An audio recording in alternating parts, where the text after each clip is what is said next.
Assalamu alaikum, this is Umar, and you're watching Gohar with Coffee with Gohar. And today's guest is Ms. Tamar, and you'll be hearing Mr. Gohar now.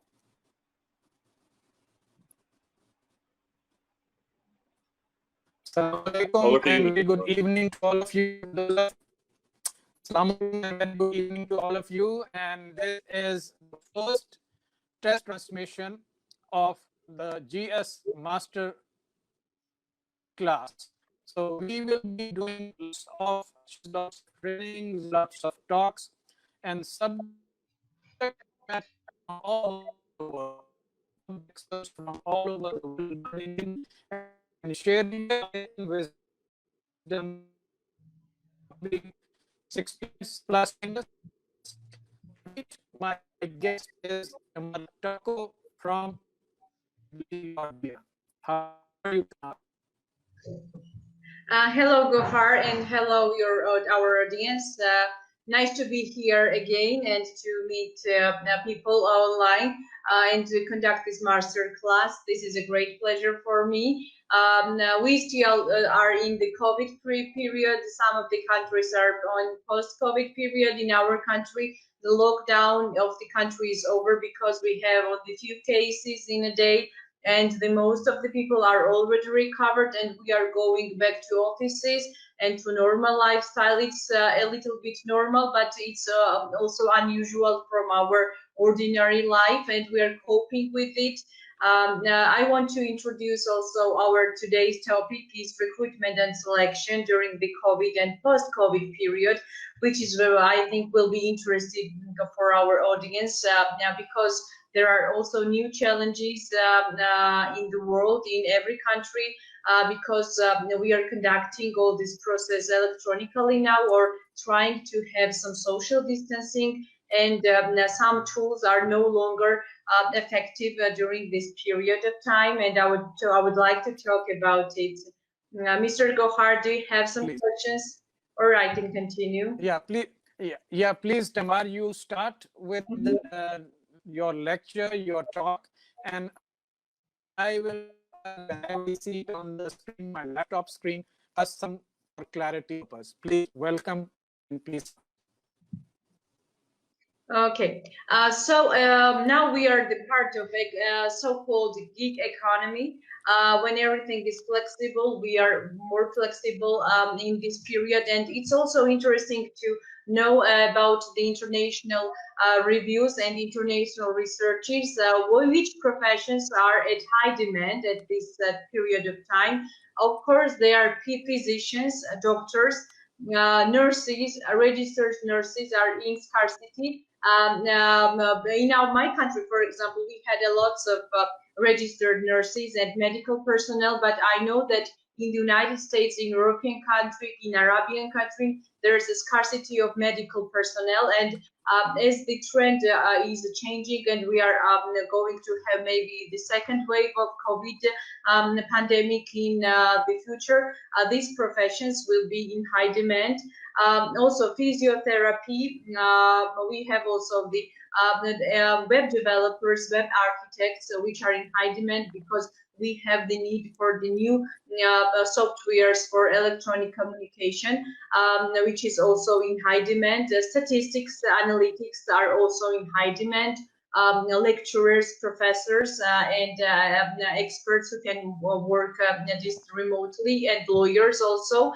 Also the post officers who are working in post offices. There's also high demand for this type of personnel, and who are working with the freights and with the goods delivery, and who are working in the direct sales in shops. These professions are at the high risks now, and there's also high turnover and high demand on those professions at this period of time.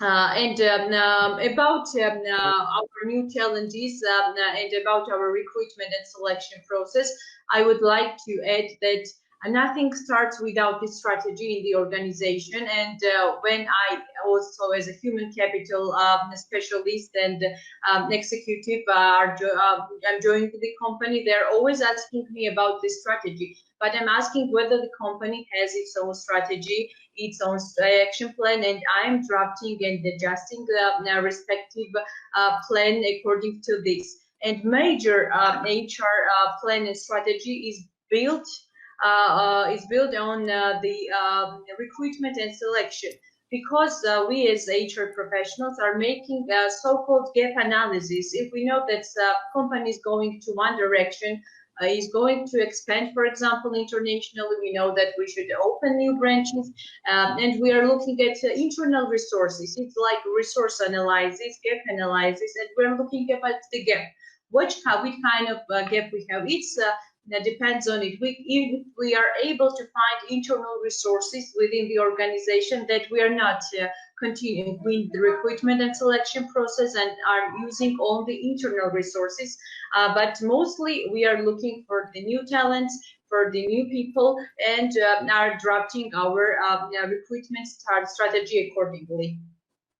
Okay, Tamar, what is the starting point? For example, how do the people start? For example, as a layman, as a executive, has to apply in this COVID-19 period. So what's the starting point? Uh, could you repeat, Gohar? I can't hear you very well. Could you repeat the question?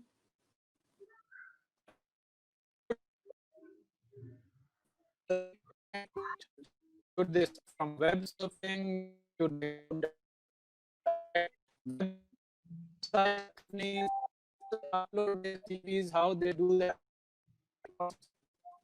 Okay, we can talk about the CVs, how they can upload, and how can they find the jobs. About it after the strategy. So when the company has established a strategy to find the new people, there's several tools for the recruitment, especially during COVID-19. Now, most actively now we as the human capital professionals are using LinkedIn jobs. Now, if you are familiar, this is one of the greatest professional networks, and majority of professionals throughout the world are also registered on this social network, and we are posting with hashtags the vacant positions even in my country, and you can easily access, and we are using online recruitment tools.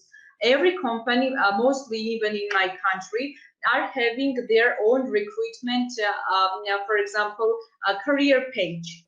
If you, for example, would like to join some organization and you cannot find any, for example, job advertisement online, you can directly go to the web page of this organization on the career module, and then you can see some vacant positions and apply directly. You are filling specific requirement fields like name, surname, your contact information like the phone number, email address, and most of them just are requesting you to upload updated CV in PDF or Word format. My recommendation is to update CV, and we will talk about this CV details later on. And also to write a motivational letter. Do not use standard motivational letter. My suggestion is to customize on each vacant position for a motivation letter. And basically also people can refer to the recruitment agencies locally in their own countries. There are lots of recruitment agencies. For example, in my country, we've got government managed recruitment agency who is targeting the unemployed people and people who lost jobs during COVID-19 and during this pandemic. I believe that in your country in which you are reside, there's also some government state agencies that are delivering this kind of services, and you can directly refer to them also. Okay, great. So people get themselves ready for this new world. The change is after Corona, right? Yes. The world has changed, and the approach should also change, right? Yes. So, in your opinion, which are, as we mentioned in the basic introduction of this program, the most sought after positions. So, in your opinion, which are the ones mostly? Is it the healthcare or the IT industry? Which is the one which is most probably going to get maximum focus? Yes, based on the new trends in the world, in my country and throughout the world, the medical field became, and medical healthcare industry became very popular recruiter, and also the pandemic infection specialists who were just like very rare profession, and they have rare cases now are in high demand. For example, I was joking even with my HR colleagues that if I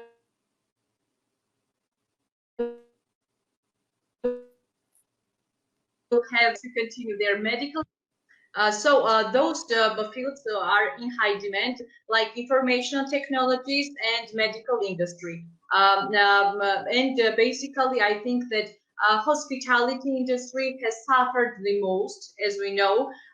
Restaurants, bars, cafes, also direct sales of the clothes, and mostly those people should try.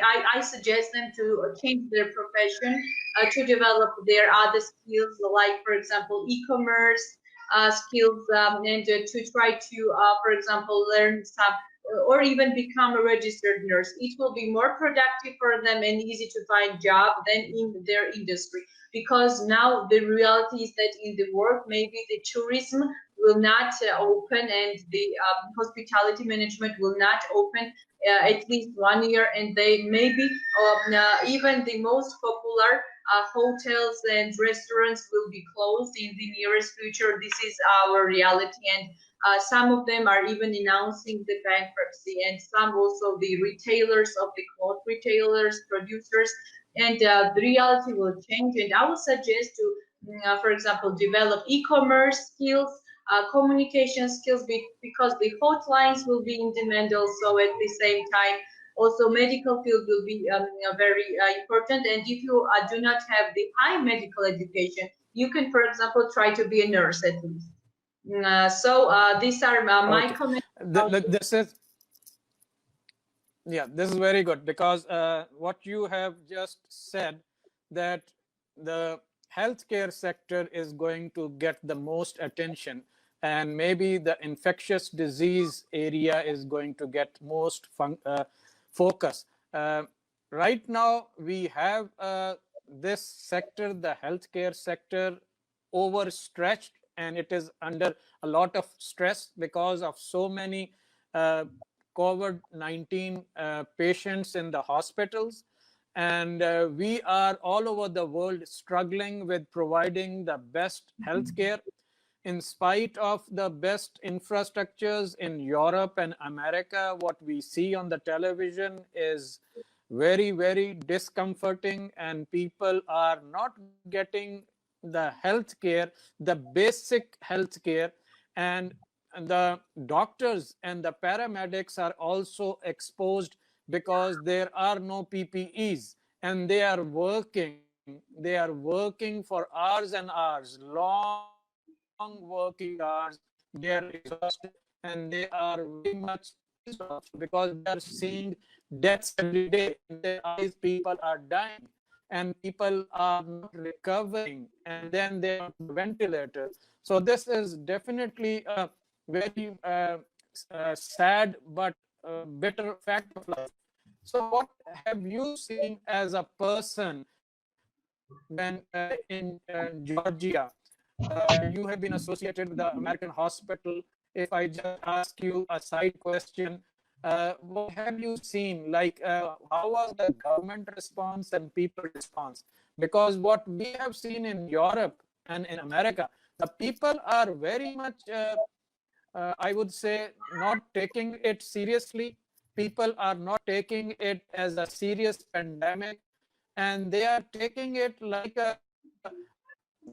it's a threat to their what you call it, like expression. In America, this is a big term, freedom of expression, so they will not wear mask. So this is very, very strange. How do you see this in your opinion? For example, in my country, we are developing country still, but our response was very important, and our government displayed the a high degree of qualification in crisis management. We didn't even expect from them that type of professionalism from our government, and we thought that our medical field and institutions were very vulnerable because of our experience. As you know, we gained independence from Soviet Union. It's like 27 years, not more. And basically, it was like a little bit a challenge for us. But our response was very prompt. And our government introduced some restrictions gradually.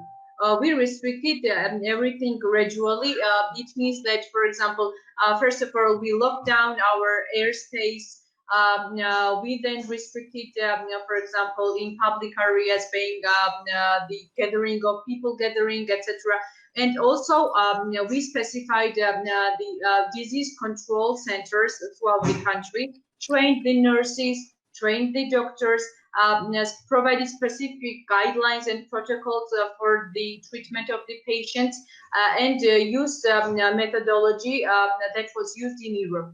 But all these restrictions worked very well. And because of the high degree of the discipline or the involvement and the good team working of our government, we were able to manage the crisis. And at this stage, I can say that even Corona is gone from our country, we managed it effectively, and we have just like one or few cases. For example, the truck drivers who came from another country, and it is identified very quickly. We had some fever centers in every village, in every region. So our government was able to manage it and dedicate resources. And also they have specific scheme how they are going to help people who lost their jobs, and also assist the businesses. Because as I said, Horeca business and hotel business, hospitality business could not recover at least 1 year, and they are not able to just be stable financially. At the same time, my country, for example, is outlining itself as a very safe for the tourism, and we are going to open our borders in July. But no one knows what will happen in the future, whether those measures in the future will be effective or not. And so we are also somehow cautious about opening the borders, because within the borders we are controlling everything, I think, at 99%. Okay, that's very heartening, very good to hear from you that your government took all the necessary steps and they ensured that the health care and basic care is available even in the villages and small towns and Yes. cities. That's very good. And the government role is there to guide people, to make them aware, and at the same time provide the health care and the basic needs of the people. And you are very right when you say that the tourism industry, maybe recreational industry, and hotels and rest, they are going to be affected by this, and that is going to continue probably throughout 2020, and the recovery might take place in 2021. These are the indicators right now. The way we look at it, tourism industry and aviation industry and hotel industry, all these restaurants are going to suffer for another maybe 1 year. We don't know really how much, because unless the people confidence is restored in all these places and all these areas, and especially the tourism is going to suffer all over definitely. Johor is a beautiful, and would love to visit one day. It's so beautiful, so scenic, and it's very good to know that your country has opened up, and now there is no lockdown, and people are free to move around, right? Is that correct? Yes. Yes, and even public transportation was a problem, except the taxis, and we are opening the public transports also gradually. Yeah, so I like our government's approach to open everything gradually, and so they are also controlling the figures, the disease, how it has affects the country. So I like this approach, not to lock down everything in one hand at one hand at 100%, and not to give a freedom to people 100% at once, for example, in one day. So they are doing like it gradually, and it's very wise, I think. And with this strategy, I think that even we will be able to receive some tourists, international business tourists, or just like travelers around the globe in the future. And because of this performance, my government received more than 3 billion US dollar aid, international aid from United States, from World Bank, from EBRD, from European Union, from Asian Development Bank, and because of this, we received that kind of aid that also helped us to fulfill our country budget, state budget. Because of this, I think that maybe my country will be one of the leading countries in the future in the Europe because of their performance. So we are very happy and glad, and wish everybody to come to us and to visit and share some experience and expertise. And Yes, also, definitely. And I wish you and yeah, sorry. I wish you and your country a very bright, prosperous future. And with the way your government is done, and your it's very good, very encouraging for the people in city and smart mhm. manner. Also, mhm. Also, Gohar, I want to underline one thing that in my country, at least 1 decade ago, they started the greatest reform in medical field, and started also introduction of the state mandatory insurance program, which covers everything, and people are not outside the medical services. I know that in many countries, the medical services are not affordable to everybody, but my country dedicated more than 30% of the state budget to finance those programs, because we are not rich country, and maybe some services are not even available, affordable for the people who are retired, vulnerable families, families with 3 or more kids. And in order to cover all those people and not to be outside the medical services, they introduced the insurance, and all operations needed, for example, invasions and treatment was financed almost 100%, and all emergency cases 100% in my country. And it also helped, for example, to develop the medical field. The medical personnel, they had a lot of cases, and maybe this experience and expertise also helped us during this COVID-19 pandemic. Great, great, great to hear from you all the good things, all the promises, and all the steps your government has taken and your country has taken in this context. Now, coming back to our topic, which is the recruitment. Would you like to share more information on that, how you see it after Corona times? What is basically before Corona also, most companies and even myself are using a so-called application tracking system. This application tracking system is like artificial intelligence, for example, which is telling you which candidate suits your vacancy announcement the best, vacant position. In order, for example, to tweak this system for the applicants, they know how to fill their resumes. And how we can now teach at least some tricks to our audience, how to fill, how to update their CVs. There are some standard CVs, but basically, as a human capital manager, I suggest to be everything shorter, to be 1 page, maximum 2 pages. Short summary of your competencies. What kind of competencies do you have actually? What kind of skills do you have? And for example, if you are applying for marketing position and they are requiring for example, experience in online marketing, direct marketing, B2B communication, those skills should be indicated in your competencies to match the position. If you are not writing, maybe you are experienced, but you are not writing them in your competency list, then you are outside the interview or the next steps of recruitment. So please, everybody, pay attention to the basic requirements, years of experience, and all the skills that are, for example, listed. If 90% or 80% are not matching, you will have a low chance to be shortlisted and to be interviewed, to be tested, etc. So this is very important. Very important is about also the photo.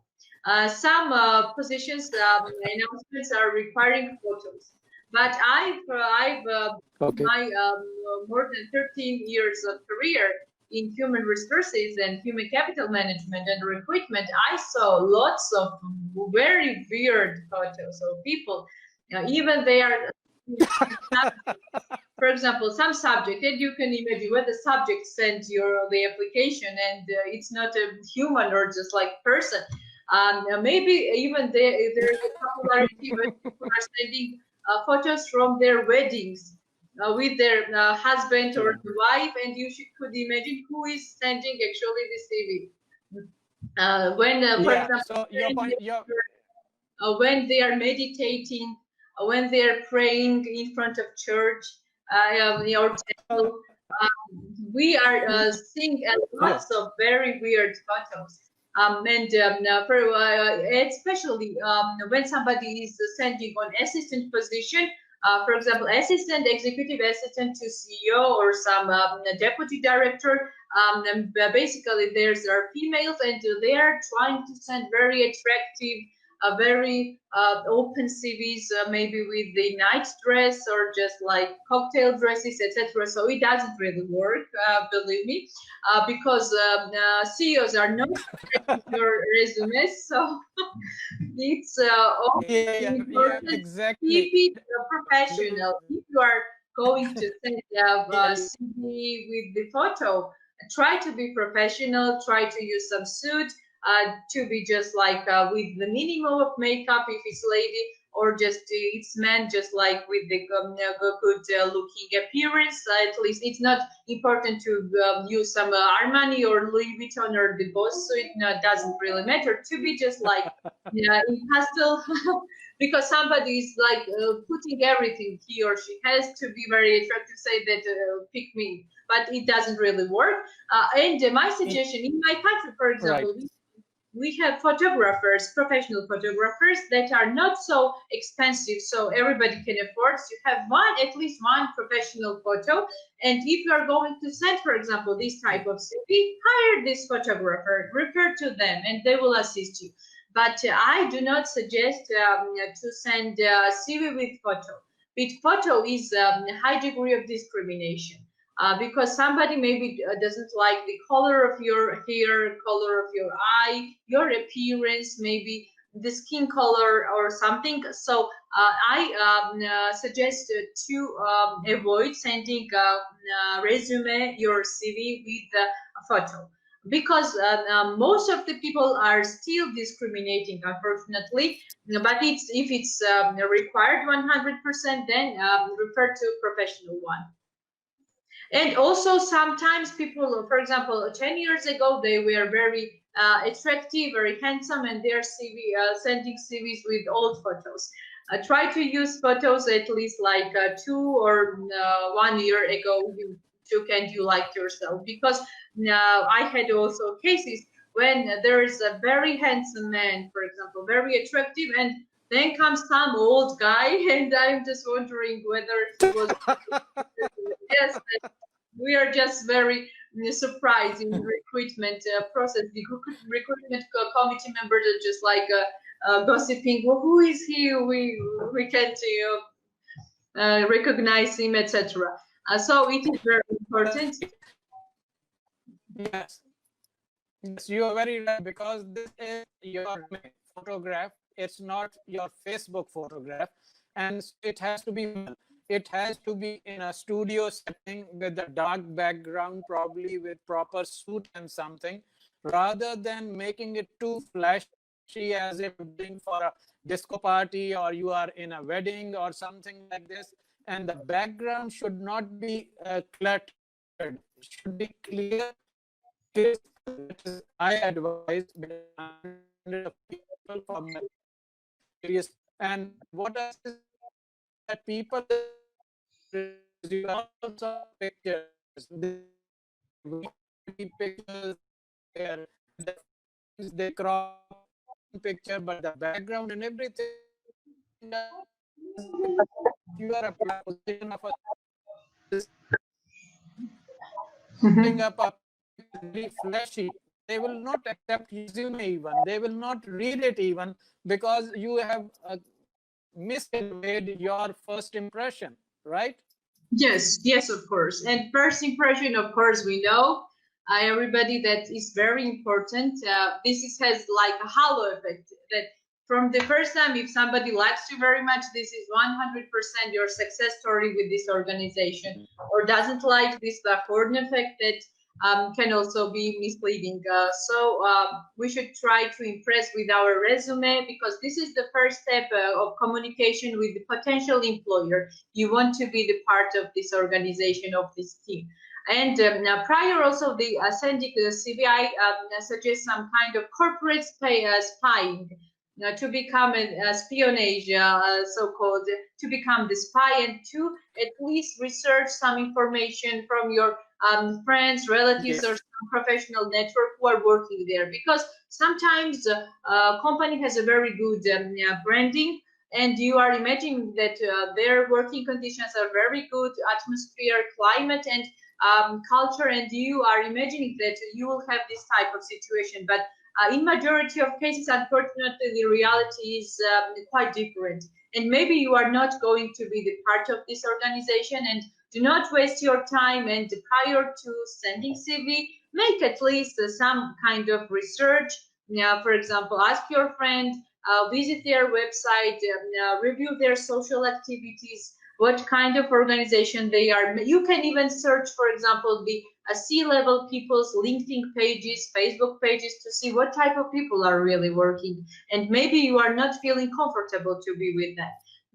Some companies, for example, are identifying their idealist candidates. Who are their best candidates? Who are they working for? And they are also underlining some, for example, personality characters or features they want to see, like very enthusiastic, motivated, professional people they are looking. And some companies have this outline, and you can see that, for example, people who are working in the Google maybe are in casual dresses, like all of them, we are youngsters and millennials, and they are looking for these type of people. And when you look at somebody from Google, maybe you can even recognize that he or she is working for the Google or other organizations. Maybe in Georgia we also have some banking bank employees, and we can see that maybe he or she is really working for the bank, because they have specific appearance, even on weekends, on when they're chilling out there, you can still see that they are still stressed. They're still restricted. And so there is, these people are the working the for the bank or the, financial the organization. bank the bankers, they say when they go to sleep, they sleep with their tie on, with the zip on, Yes, right? yes, of course. Yes. About the CV, to continue our session, I do not suggest. Some people are very open to others and giving more detailed information about themselves. For example, about the marital status, they are married or not married, widowed or something, or even number of children, their age. This information, if you are not, for example, applying for the FBI or some United States government or your local government required. So do not put this type of information because this also can be the basis for discrimination. Somebody doesn't really like people who are single. Somebody likes only married people and with lots of kids, etc. Now we are prone to like people who are the same. And if the recruited hates, for example, people who are living in some province and with lots of kids, he or she will never hire and never pass these people on the next stage of recruitment. So try to avoid to give additional or personal information. And what is very important is to give updated information about your work, and do not really lie about your work, because there's a lot of HRs who are checking your background and calling to your previous workplaces and maybe employer, yes, and maybe they can identify that you are lying about your position, your job title, your functions, etc., or even you didn't even work for this type of organization.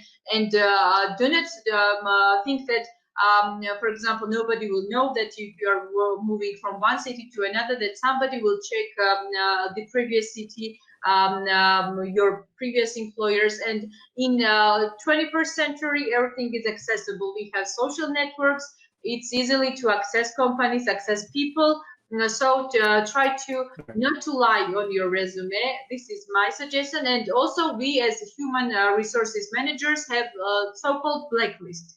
And maybe because of your unfaithful information, we can put you on the blacklist and share this with our colleagues that if, for example, somebody is on blacklisted, we are sharing that do not really call these people, do not really recruit those people, because there is a high degree that they will lie to you or do something or expect some misconduct from this kind of personnel in the future. So this is very important to put all this information, and never put the information about your previous salaries. This is also the basis for discrimination, because if you're requiring your previous salaries were very low and now we are requiring high salaries, nobody will give you that much. Or if you are, for example, had the high salary and now you're requiring like the half of previous salary, they're considering that you are not professional. Nobody wants to, for example, work with you, and that's why you are not developing as a professional. So do not give this type of information, or just, for example, if you leave some company based on your statement, your goodwill, or the employment contract was over, and you did not have a good relationship with the previous employer, do not put this information on your resume. You can just say on the job interview that you decided to move and continue your career in other field, in other organization.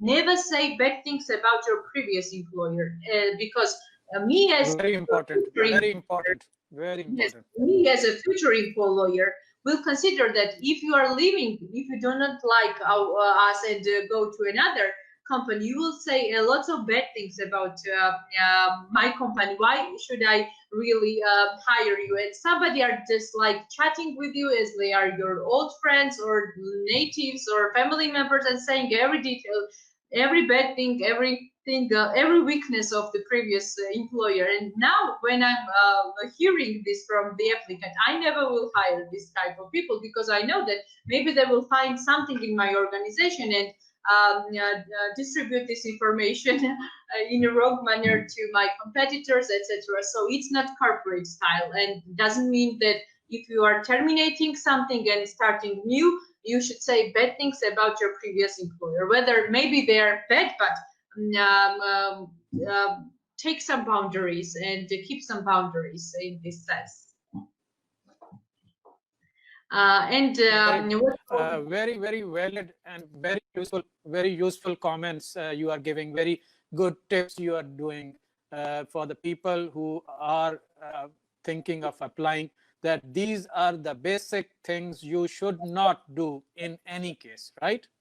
Yes, in any case, if this is, I'm like a person who will, who is appraising the applicants, who is proceeding with the recruitment process. I'm doing it from the employer side also, not only just like the person who is applying for the vacant position. So take into consideration, maybe these kind of things will never come to you, this information, but sometimes you never know why you was blocked on some position or wasn't successful in the competition for a specific position. You were not hired. These are maybe some reasons. So if you did the things I mentioned, avoid them in the future to have a very successful and very good career in the future. Also, what is important in your resume? Sometimes we are requiring references, of course, and somebody is putting the name of previous, for example, direct manager and not notifying them. And when I'm calling them, they are saying that what kind of what kind of Gohars you are asking me. So if you are putting somebody on your resume as a reference, yeah, please notify them that somebody will call you and ask you about my previous job, work experience with you, and to put the people with whom you really work directly. If you are a student, for example, you can put the professors if you don't have any work experience and previous employers, and notify that somebody will call you and ask you about my personal traits, my professional skills, and etc. Not just for the marriage purpose or some other purposes. Yeah, very valid point. Before we give the reference of our previous employers or someone who is good in the industry, so before giving the reference of that person in our CVs, we must talk to them, we must inform them that we are putting your name and your contact details in my CV, and somebody will be calling you up in this regard. It's a very Yeah, valid point. very important. And Moving to also, the end of this uh, session. So would you like to wrap up in next 5 minutes what people should do? Because now you will be doing many lectures and many talks which are going to be paid one on this GS master class, in which we will be inviting people and people will be paying for that particular. So we will be posting out the list soon on the Facebook page. So what is that you will be doing in coming weeks and coming months? So what courses you are doing? Do tell me about your future plans on this one. yes, thank you, Gohar, for asking this. We can do this recruitment and selection in the deeply self-presentation for the people, which is very important because of the COVID-19. Also, change management.